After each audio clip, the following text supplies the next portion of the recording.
समय की बात है, सुंदरपुर के जंगल में एक टूनी नाम की चिड़िया रहती थी। उसकी एक जुड़वा बहन भी थी जिसका नाम मुन्नी था। टुन्नी जहाँ बहुत सुलझी हुई और नेक दिल चिड़िया थी, वहीं दूसरी तरफ उसकी बहन मुन्नी चिड़िया बहुत शरारती और चालाक थी। अगर कोई भी बुरा काम होता तो ये समझ लीजिए कि उसमें टुन्नी चिड़िया का हाथ जरूर होता, पर डांट बेचारी टुन्नी को खानी पड़ती। एक दिन की बात है। देख मुन्नी, तू अपनी आदतों से बाज आ जा, वरना अच्छा नहीं होगा। गलती तू करती है और डांट मुझे खानी पड़ती है। तो क्या हुआ, बड़ी बहन को कभी कभी छोटी बहन के बदले भी डांट खा लेनी चाहिए। ये सिर्फ एक बार की बात होती तो चलता, पर अब तेरी वजह से हर रोज मुझे डांट खानी पड़ती है। बस अब बहुत हुआ, मैं तुझे आखिरी बार वार्निंग दे रही हूँ, आगे से ऐसा कोई भी काम मत करना। ठीक है, मैं आगे से ऐसा नहीं करूँगी। टूनी ऐसा कहकर मुन्नी के कमरे में चली जाती है। टूनी के जाते ही मुन्नी अपने पुराने अंदाज में आ जाती है और मन ही मन कहती है, मुन्नी इतनी आसानी से बदलने वाली नहीं है। मैं तो भाई शरारत करती रहूंगी और तुझे डांट खिलवाती रहूंगी। ऐसे ही कुछ दिन बीत जाते हैं। मुन्नी को एक दिन बहुत जोर की भूख लगती है और वह घर में खाना ढूंढती है, पर उसे कुछ भी खाने को नहीं मिलता। फिर वह मन ही मन सोचती है, यहाँ तो कुछ मिलने से रहा, क्यों न मैं कालू कौवे के आम के बाग में कुछ आम तोड़ कर ले आऊं। हाँ, ये सही रहेगा। ऐसा मन में ठान कर वह उड़ते हुए कालू कौवे के आम के बाग में चली जाती है और रसीले रसीले आमों को देखकर उन्हें तोड़ने लगती है और ऐसे ही खूब सारे आम तोड़ लेती है और खा भी लेती है। तभी वहाँ कालू कौवा आ जाता है और उसे देखते ही मुन्नी चिड़िया जल्दी से उड़कर वहाँ से नीम के पेड़ के पीछे छुप जाती है।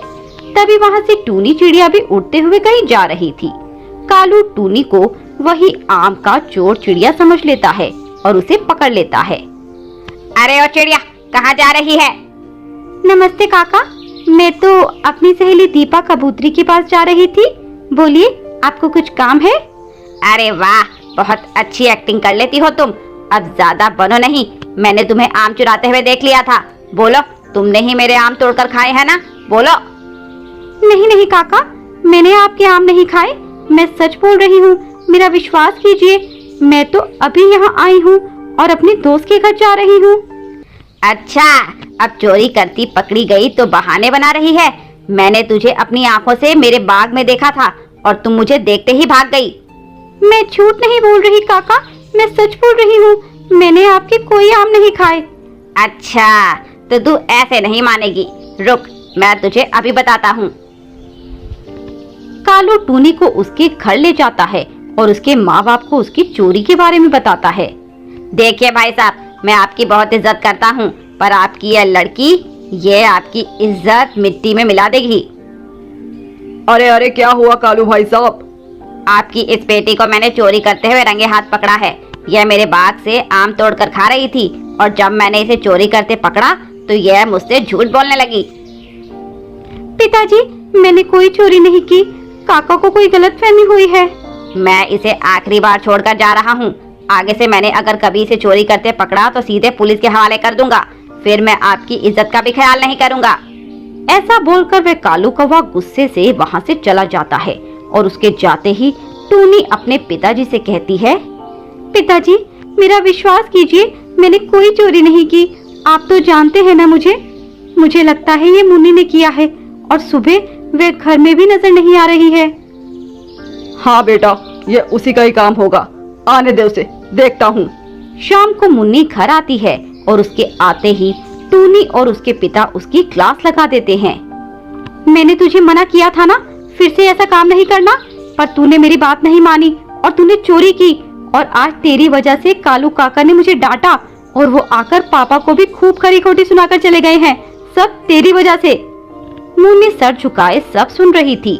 वह उनकी बातों को एक कान से सुनती और दूसरे कान से निकाल देती। अगले दिन मुन्नी आज फिर कोई नई शरारत करने का प्लान बना रही थी।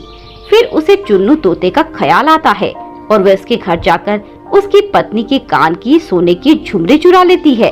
उसे चोरी करते हुए चुन्नू देख लेता है। वह उससे बचने के लिए उड़ती हुई भागे चली जाती है। रास्ते में मुन्नी से वह झुमकी कहीं खो जाती है। हे भगवान, अब तो वो चुन्नू तोता मुझे छोड़ेगा नहीं। अब मैं क्या करूं? बेटा बस से भागकर तू कहाँ जाएगी? अब चल मेरी पत्नी की कान की झुमकी दे। काका, मुझसे वो कान की बाली गुम हो गई, मुझे माफ कर दो। क्या तूने वो झुमकी खो दी? मुझे नहीं पता, तू मुझे मेरी झुमकी वापस दे। तभी टूनी उड़ती हुई वहां आ जाती है। मुन्नी रोते हुए उसे पूरी कहानी बताती है। मुन्नी, मैं तुझे कितनी बार समझा चुकी हूँ कि ये शरारत मत किया कर। इन सब का तुझे एक दिन खामियाजा भुगतना पड़ेगा। अब मैं तेरी कोई मदद नहीं कर सकती।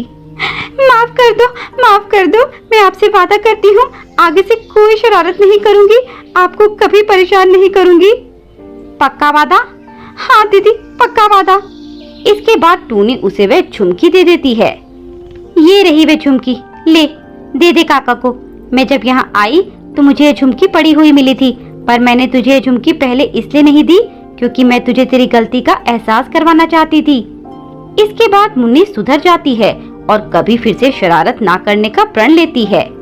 सुंदरवन के जंगल में एक टुनटुनी नाम की चिड़िया अपनी माँ रूपा चिड़िया और सौतेले बाप सोनू कौवे के साथ रहती थी। सोनू बहुत लालची और कामचोर कौवा था। उसने रूपा चिड़िया से शादी उसके पैसों के लालच में ही की थी। वह रूपा की बेटी टुनटुनी को बिल्कुल पसंद नहीं करता था। वह उससे बहुत काम करवाता। एक दिन की बात है, रूपा अपनी दोस्त कोमल कबूतरी से मिलने बाहर गई हुई थी। तभी वह सोनू कौवा टुनटुनी चिड़िया के पास आता है और उससे कहता है, अरे टुनटुनी चिड़िया, चल मेरे लिए एक गिलास पानी लेकर आ।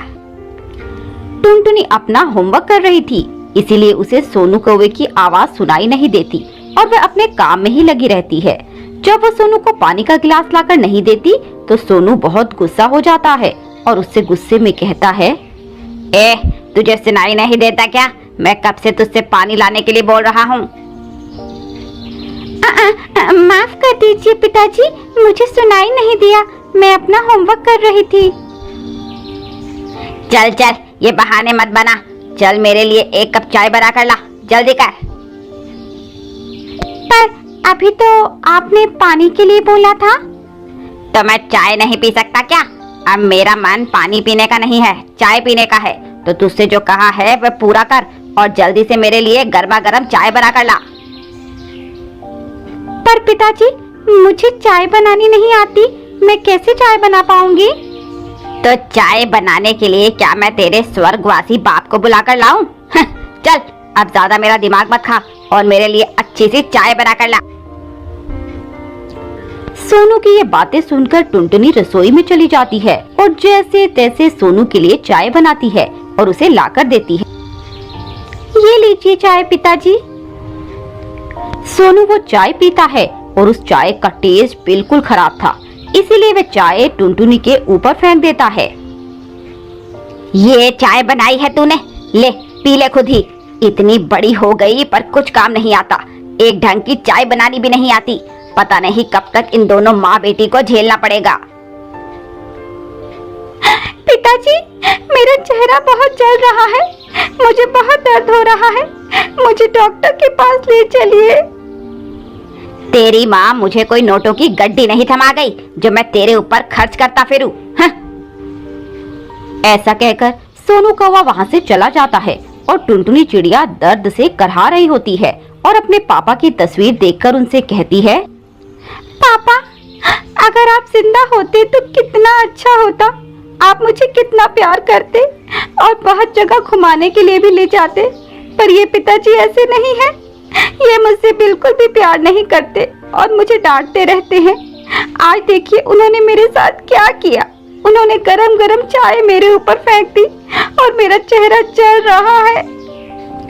ऐसे रोते रोते टुनटुनी चिड़िया वहीं पर सो जाती है। शाम को सोनू कौवा वापस आ जाता है और टुनटुनी से कहता है, ए टुनटुनी, याद रखना, अगर तुमने आज की बात किसी को बताई तो अच्छा नहीं होगा, नहीं तो आज तो कुछ भी नहीं, मैं एक दिन तुझे इससे भी ज्यादा दर्द दूंगा। नहीं पिताजी, मैं किसी को ये बात नहीं बताऊंगी, बस आप मुझे मारना मत। ठीक है, चल मेरे पैर दबा, मेरे पैरों में बहुत दर्द हो रहा है। ठीक है पिताजी, मैं अभी दबाती हूँ।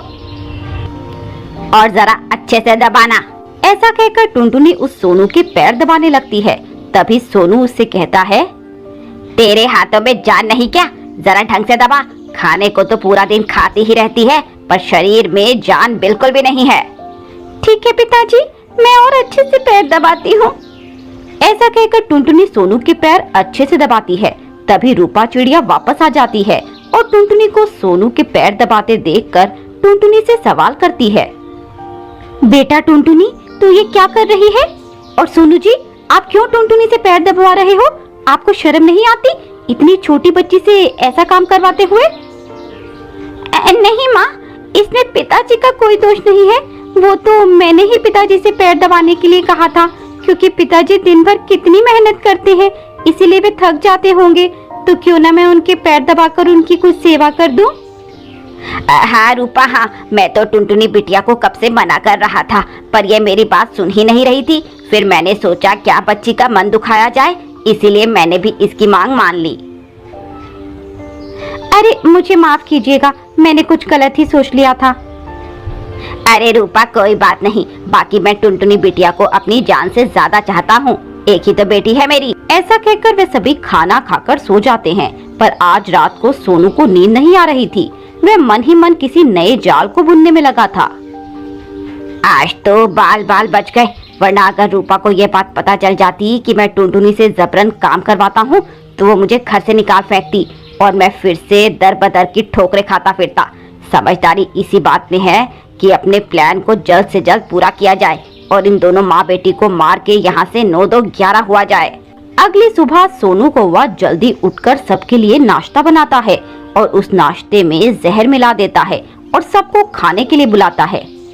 आ जाओ रूपा और मेरी प्यारी बेटी टुनटुनी, जल्दी आ जाओ। देखो पापा ने आप दोनों के लिए अच्छा अच्छा खाना बनाया हुआ है, जल्दी से आ जाओ। अरे वाह, खुशबू तो बहुत अच्छी आ रही है, पर आपने क्यों सुबह सुबह इतनी मेहनत की? मैं उठकर खाना बना देती ना। अरे तुम तो रोज खाना बनाती हो, आज मैंने बना लिया तो क्या हो गया। चलो ये सब छोड़ो और तुम दोनों नाश्ता करो। ऐसा कहकर वे दोनों खाना खाने लगती हैं। कुछ ही निवाले खाने के बाद वे दोनों बेहोश हो जाती हैं और सोनू जोर जोर से हंसने लगता है। ये हुई ना बात, ये दोनों माँ बेटी तो भगवान को प्यारी हो गई हैं, तो देर किस बात की, सारा पैसा और जेवर लेकर यहाँ से भाग जाता हूँ। वह लोकर से पैसे और ज़वारात निकालकर भागने लगता है। तभी रूपा और टुनटुनी जाग जाते हैं और उसे पकड़ लेते हैं। ऐसे नहीं जाने देंगे आपको पिताजी, पहले प्रसाद तो लेते जाइए। तुम दोनों जिंदा कैसे बच गई? तुम्हें तो मैंने अभी अपने हाथों से जहर खिलाया था। हाँ, मुझे पता है कि तुमने हमें मारने के लिए खाने में जहर मिलाया था और तुम हमें मारना चाहते थे, पर अफसोस ये हो न सका, क्योंकि मैंने तुम्हें पहले ही खाने में जहर मिलाते देख लिया था और उसके बाद मुझे टुनटुनी ने सब सच बता दिया कि कैसे तुम मेरे जाने के बाद उस पर अत्याचार करते हो। तुम्हें शर्म आनी चाहिए सोनू कौवे, मैंने तुम्हें अपना पति माना और अपनी बेटी का बाप, पर तुम विश्वास के लायक ही नहीं हो। हाँ माँ, ये बहुत गंदे पिताजी हैं, मुझे ऐसे पिताजी नहीं चाहिए। के मारकर घर से निकाल देते हैं। जाओ यहाँ से, तुम्हारे जैसे पापी पक्षी के लिए मेरे घर में कोई जगह नहीं है और आइंदा से मुझे अपनी ये गंदी शक्ल मत दिखाना। निकल जाओ यहाँ से।